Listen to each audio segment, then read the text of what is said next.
Jasper makes music.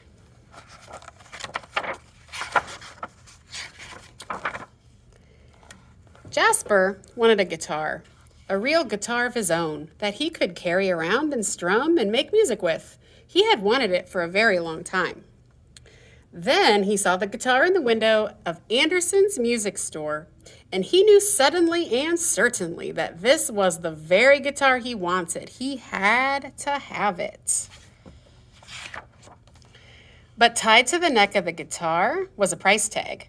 It said $29.95. In all Jasper's 8 years, he had never had that much money. Right now, he didn't have any. He turned his pockets inside out, and hopefully, one pocket held a gum wrapper and a piece of string, and the other had nothing in it but a sticky cough drop. No money at all. Not a single penny. Jasper pressed his face against the window until his nose was squished flat, and he looked and looked. All the way home, he thought about the guitar. He hummed a little, and his fingers made strumming movements. If I had that old guitar, he told himself, I could sit on the front porch steps and watch the moon come up and sing. He ran to find his mother. There's something I need, Jasper told her. His mother looked at Jasper's feet. I'll bet I can guess, she said. You need a new pair of shoes. No, said Jasper, that's not it. I need a guitar. His mother laughed.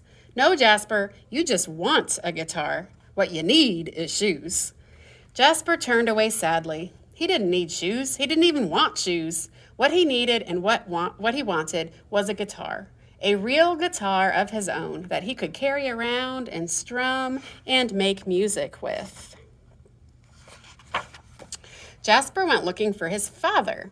He found him up on a ladder, putting on storm windows. Dad, Jasper called up to him, there's something I need.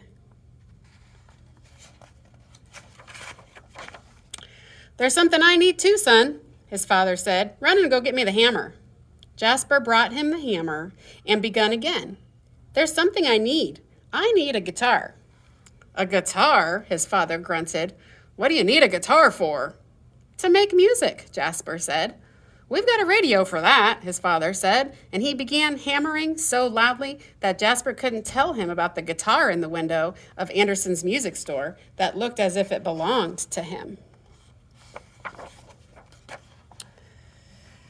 Maybe I can make a guitar, Jasper thought.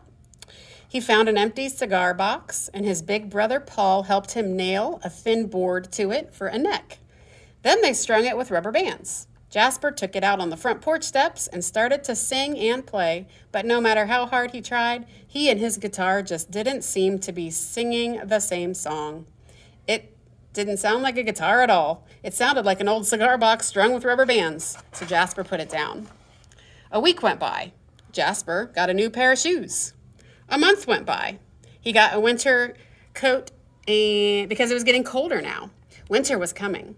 Most evenings it was too cold anyway for him to sit out on the front porch steps and sing and watch the moon come up. But every day after school, no matter how cold it was, Jasper walked down to Anderson's music store to see if the guitar was still in the window.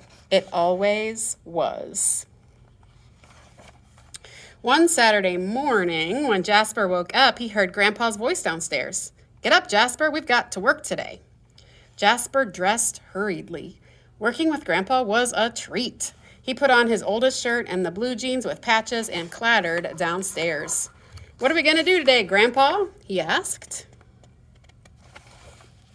Grandpa pointed out the window.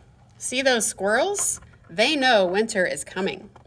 They're busy storing up food for the winter, and that's what we're going to do too. We're going to be squirrels. Jasper thought about being a squirrel. He thought about Grandpa being a squirrel. He almost laughed out loud.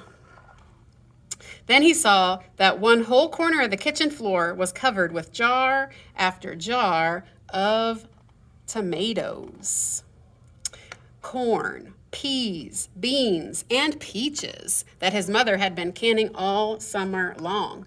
I know, he said, pointing. These are our acorns, and we're going to store them in the cellar. Right, said Grandpa.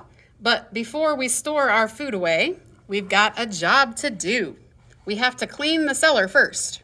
He handed Jasper a broom, and he and Jasper went down the back steps into the cool, dim, cobwebby little room under the house. All car riders to the car rider room. All car riders to the car. Sorry about that.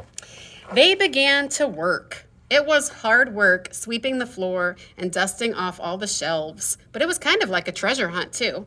Jasper kept finding things he hadn't seen in a long time. He found his baseball that he had been missing most of summer. He found an old roller skate, some pieces of chalk, a few marbles. Then, over in the corner, Jasper saw the handle of something half hidden behind some boxes. When he pulled it out, he was holding a small shovel. "Look what I found, Grandpa," he shouted. Grandpa picked it up. "Why, I believe you found the magic shovel I gave your daddy when he was about your age." "A magic shovel? What's magic about it?" Jasper asked, and his eyes were wide with excitement. "It's magic because you can get things you wish with it. If I remember rightly, it got your daddy a bicycle." "Oh boy," said Jasper, thinking about the guitar. "How does this work?" "Well, that's the funny thing," Grandpa said. "Part of the magic depends on the person who owns it. Part of the magic depends on the weather, too, because it's a snow shovel.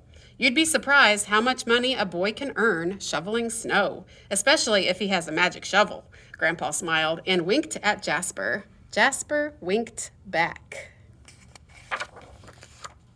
When they had finished storing all the jars in the cellar, Jasper polished his magic shovel until it shined. Then he stood it on the back porch to wait for the first snowy day. While he was waiting, he made a few business calls. Up and down the street he went, knocking on doors and asking his neighbors very politely if he could be their winter snow shoveler.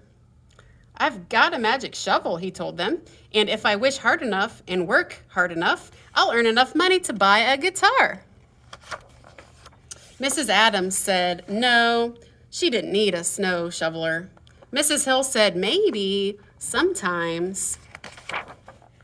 Mrs. Bixler said he did his own snow shoveling. But Mrs. James and Miss Daniels and Mr. Arthur said yes, Jasper could shovel their snow all winter long for 50 cents every single time it snowed. And of course, Jasper told his mother that he would shovel free for his own family. Then Jasper did one more thing. He needed a bank to keep his money in. He took an empty baking powder can, covered it with white paper, and printed on it with a red crayon, "Guitar money." He was all ready for the first snowfall. Then one day the snow began to fall. It fell and fell and fell. And Jasper shoveled and shoveled and shoveled.